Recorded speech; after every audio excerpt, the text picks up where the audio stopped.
Assalamualaikum Sobat Izzah Muslim yang berbahagia. Nabi Sulaiman alaihi salam adalah salah satu nabi utusan Allah. Seperti nabi lain pada umumnya, Nabi Sulaiman juga diberi mukjizat oleh Allah yang bertujuan untuk meneguhkan posisinya sebagai utusan Allah.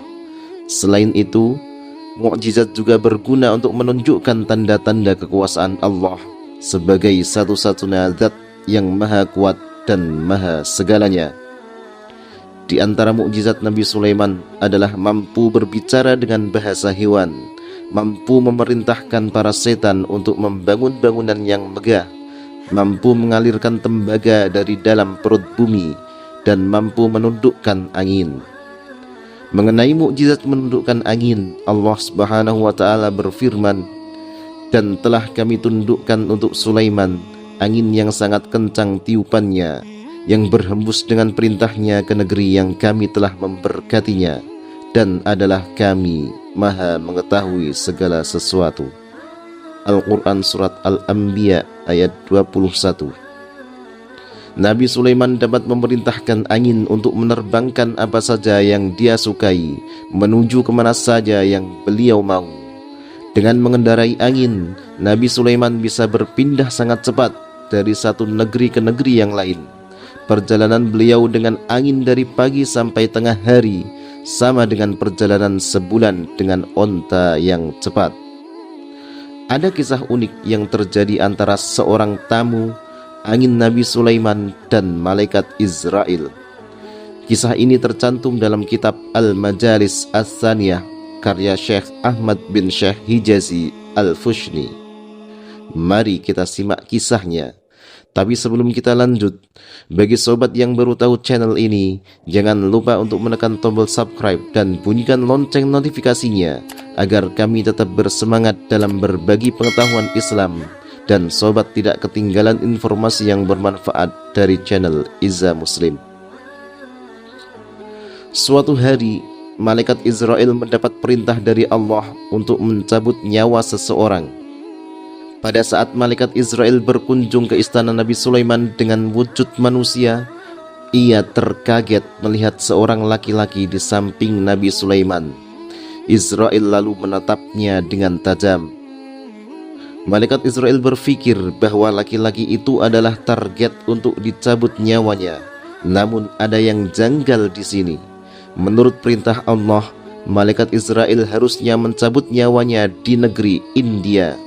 Tapi mengapa laki-laki itu berada di istana Sulaiman?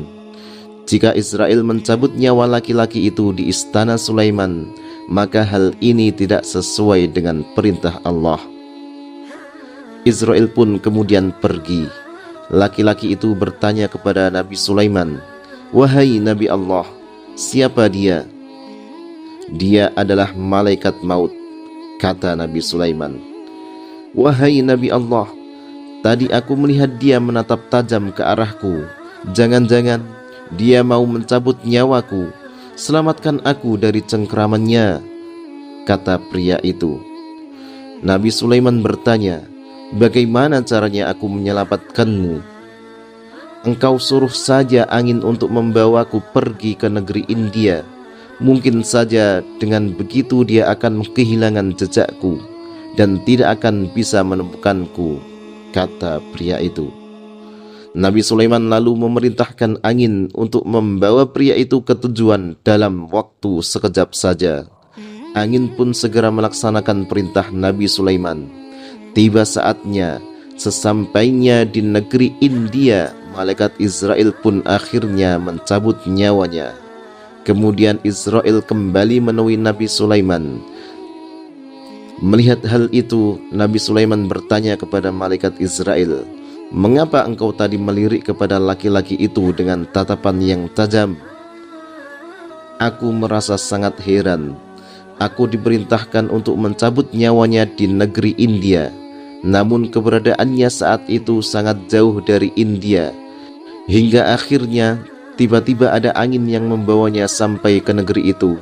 Lalu kucabut nyawanya di negeri itu pula, sesuai dengan apa yang telah ditakdirkan oleh Allah Subhanahu wa ta'ala," kata malaikat Israel. Sobat Izzah Muslim, Ada dua hikmah yang bisa kita petik dari kisah unik ini. Pertama, tidak ada satu makhluk pun yang tahu kapan dan di mana kita akan mati. Ini adalah perkara gaib yang disembunyikan oleh Allah, kecuali jika Allah memberitahunya. Di antaranya malaikat Israel yang telah diberitahu Allah tentang takdir kematian seseorang. Kedua, kematian tidak dapat dihalau dengan apapun.